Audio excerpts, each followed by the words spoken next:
What up, everybody? Thank you for clicking on this video out of literally any other video, but today I want to build this monster hyper in my park, and I think I'm gonna have this like the monster B&M land, you know. I want to build a huge inverted coaster and a big dive coaster that really pushes the limits, but so far I got this hyper. This is just a speed hill. This is where I left off, but I have worked a lot on this, and I will show you guys what I have created. So, if we zoom out a little bit, that's what I have so far. So, huge camelback hill right here. And so here we have this hill exactly like Nitro. We have this nice first drop. And here, as we watch the train go down the drop and crest up onto this hill, should be coming, I think. Should be. Yeah, here it comes.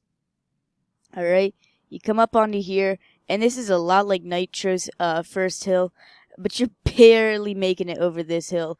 I think I might need to shorten that just a tad bit, but it's really cool. It really pushes the limits of this coaster. You're kind of like, am I going to fall back or not? It won't give you too much airtime. It's just for the feeling type of thing. And then here we go. Here's this hill, which I think it will give you slight floater, not too much. So you go over this huge camelback. I think it's like 148 feet tall. Yeah, look at that. You're going over at like 30 miles an hour. And then here we have this little speed hill, which actually gives you pretty good ejector as we watch it come over here. But we're going to fill that area with water after we build this up. I want it to be like water explosions. So we're going to edit the track. And I will get back to you guys when I have some elements created. Alright guys, so I want to show you guys what I have so far. I've worked for probably another 5 minutes, and I worked out a lot of the kinks that this thing had, and now we're just going to ride it. And so you have a pretty nice first drop, 81 degrees, and you reach, I think like 80, yeah, you reach, okay, 82 miles an hour. And then I want this to feel like Nitro's first like turn, because we're running out of space, you know, with the hills and the mountains, and the game won't let me go too far. And so like on every other B&M hyper, after this drop you have a huge camelback. So I built a 148 foot camelback that I think should give you like a little bit of floater, not too much, maybe if you're in the back row. But then when you come down here, some coasters that are hypers have splashdowns. I think I'm just going to put a few water explosion effects in here, and a little pop of ejector, and then here where you're going to feel those effects. Then this is kind of like Shambhala's turnaround. I thought it would be kind of cool. It's different, and we kind of lose excitement, but on the way back down, here we have another pop of ejector, which you take so fast, the fear really gets high. And then we have this really nice helix right here, which is actually so scary. I'm just seeing right now. I think I gotta change that. Okay. Yeah, I think I gotta change that, make it a lot wider or something. Or put trims at the bottom of that first, at the bottom of the helix. But that's kind of cool, and I like it. So maybe just widen it out or something, or have another camelback.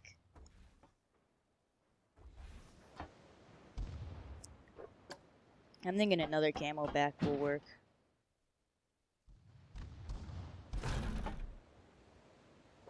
Actually, that's too steep. I'll see you guys when I have this worked out. Alright guys, so I have not tested this yet, but here we go. First run, fully complete circuit. Let's speed things up a little bit.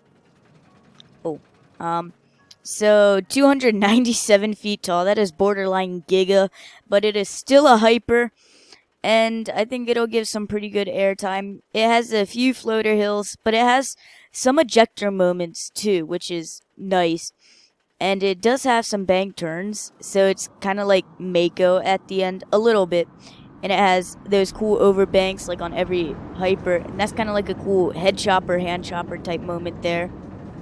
So the drop was kind of just like your average Giga hyper, but this part I tried to build it a lot like the other Gigas. I mean hypers. So this is a lot like Nitro, the first airtime hill. Will kind of just big camelback, and then it turns, and then here you have your first camelback, which is pretty big.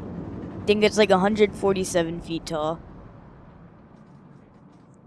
And so that's what it's like.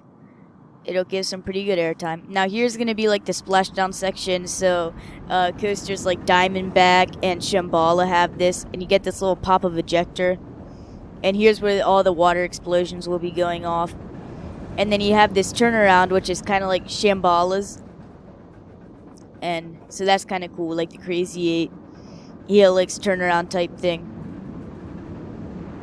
And then you go into this little pop of ejector, like 30 feet tall. And then right after that, this is kind of like Orion, how it has that speed hill. Then you go into this massive camelback. This part looks really good. It looks like it'll give some good airtime. And then you go down into the ground, which is, I think it's really cool. And then you have this little pop of airtime right here, which looks incredible. It's kind of like a double up, but like if a B&M Hyper had it. Then you have this huge wave turn. So kind of like what you would see on Nitro or like all the B&M turnarounds that they do. So kind of like on Mako and coasters like that, like Behemoth. Then you have this bank turn, probably my least favorite part of the ride. And then you have this. This is kind of like an awkward transition. I'm definitely going to smooth it out 100%. So then you go into this helix, again, kind of like Nitro. And then you slide into the mid-course brake run, which will allow us to run 3 trains, which is really nice. And then I wanted this to be like Raging Bull and Apollo's Chariot, so I had a little pre-drop, you know, to kind of be like, oh, here we go. And you have this 81-degree drop, again, off the mid-course. And I definitely need to smooth that out. Here we might have another splashdown, not exactly sure. And then we have this nice pop of floater. It should be. And you hardly make it over that hill, so I correct myself, you won't get any airtime. It's kind of one of those like, uh-oh, are we going to make it? And then you do.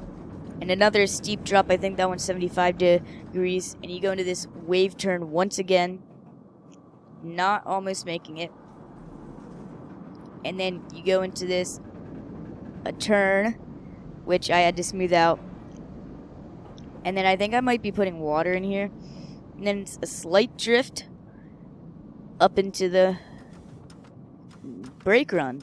So that is our monster B&M Hyper. I hope you guys enjoyed. I will do some theming and check back with you guys, but let me know down in the comments below if you want me to build a floorless coaster and a dive coaster and maybe an inverted coaster. I'm not sure if I'm going to build a Giga because this is borderline Giga. It's really close. But if I were to build a Giga, I'd probably build an Intamin Giga, kind of like Intimidator 305. I prefer some of those, but I have not been on Fury yet. And Orion opening in 2020. Nobody has been on that. And so let's see how this did. Okay, I'm excited. Wait, I want to see testing. Oh yeah, look at that. That's pretty good, I have to say myself. I'm proud of that. And so let's run 3 trains. Maintenance. That's not what I wanted. Operations. Okay, standard. Block section. And then how many number of trains can we run? 2, 3. There we go. So now if we look, 1 train is sitting there. And then 1 train sits at the top of the mid-course, which is really nice. All right. I will build the queue, get those splashdowns done, and I will get back to you guys. So, see ya. Alright guys, so I completely finished the ride, and we have an amazing rating, and I filled in all these trenches with water, and so now I want to show you guys what it's like to ride this. Alright, so we're gonna ride this coaster. Again, amazing ratings. We use 6.95, 5.04, and 2.56. So that's really good in my opinion. And let's go to ride camera. Oops, wrong train. I want to get on that train that's going up the lift hill. And 2, that's on that. Here we go. Let's get this cinematic view of the 7-mile-an-hour lift hill. So slow. Alright guys. How about we, so this is literally, I don't know what I'm going to name this ride. This is literally probably one of the slowest lift hills. And this is 297 feet tall, so you're going to be on the lift hill for a very long time. But comment down below what you think I should name this roller coaster. And this is actually, looks like a pretty good hyper. I would definitely ride this. And I did use some effects. I used some water effects and some fire effects. And I think it looks really cool.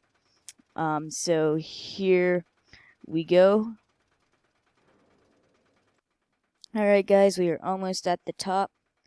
Not really, but almost. This cinematic view is kind of cool. But this has 1, 2, 3, 4, 5, 6 cars instead of 8. Kind of like the Hershey Hyper that is coming to Hershey Park. But yeah.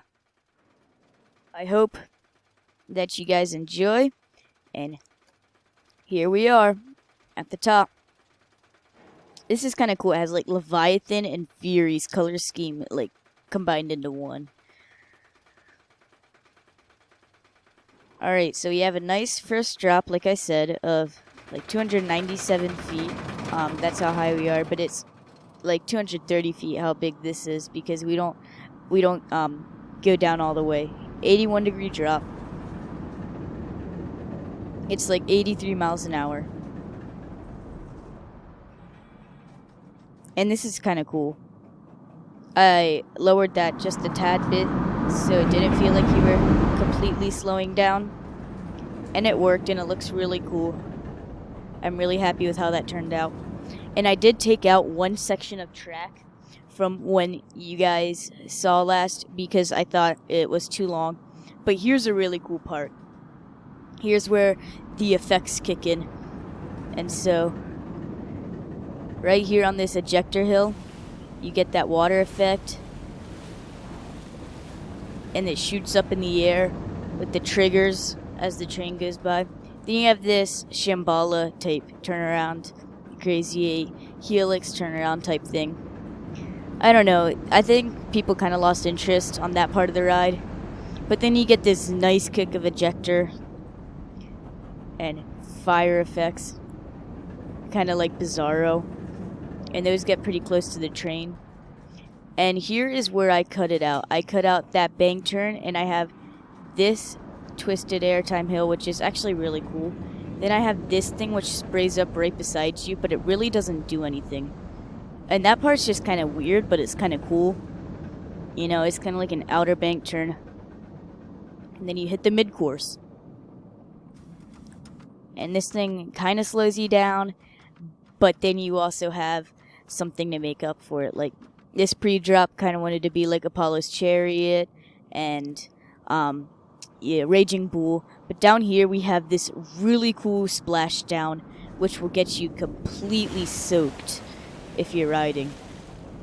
And then you have one last Camelback, which will give you, okay, airtime.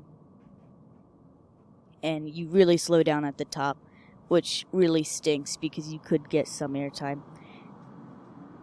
Then you have one final turnaround into the brake run. But I did shorten the ride because it did seem long, and we were definitely going to have pacing issues if we kept it as long as we did.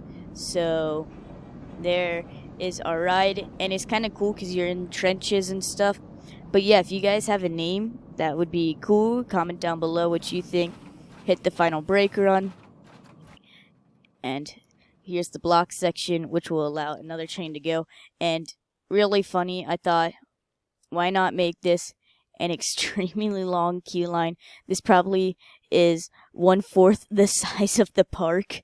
I think that's so funny. So you could walk the whole entire distance of the park if you did that queue line. But I'll see you guys next time. Comment down below if you want me to continue this park building B&Ms. I will see you guys next time. Bye bye.